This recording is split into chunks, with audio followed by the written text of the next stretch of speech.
Welcome to Lavanya's kitchen. ఈరోజు చేసే special ముల్లంగి పెసరపప్పు ఫ్రై.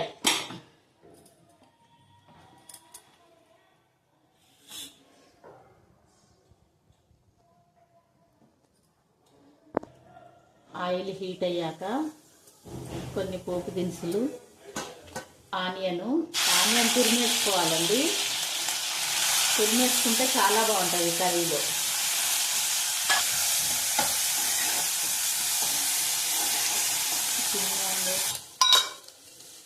పించ్ ఆఫ్ షుగరు, ముల్లంగి ఘాటు ఉంటుంది కదా, అందుకే కొంచెం పించ్ ఆఫ్ షుగర్ వేయాలి.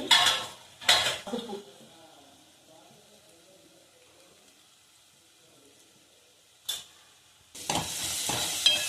కొన్ని పచ్చిమిర్చి,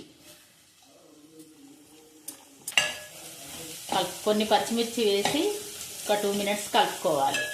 వేయాలి. కొంచెం పెసరపప్పు కదా అండి, తక్కువ పడుతుంది సాల్ట్ వేయాలి.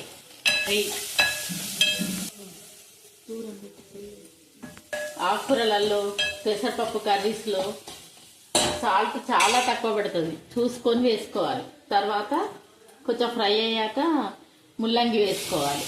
ఇది ముల్లంగి మంచిగా పీల్ చేసి అటు ఇటు కట్ చేసి తురిమి ఇగో ఇట్లా చేసుకోవాలి. ఒక 2 మినిట్స్ కలపాలి. ఒక 2 మినిట్స్ మూత పెట్టించాలి. కలిపాక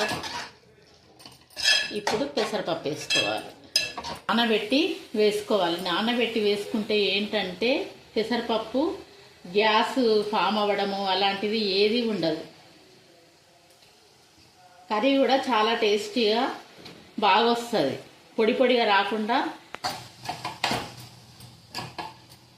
పెసరపప్పు వేసేసి ఒక 2 మినిట్స్ కలుపుకోవాలి. పెసరపప్పు వేసి కలిపాక 2 మినిట్స్ మూత పెట్టేసుకోవాలి. ఇలా 2 మినిట్స్ కలిపాక కొత్తిమీర వేసి దించేసుకోవడమే. రెడీ.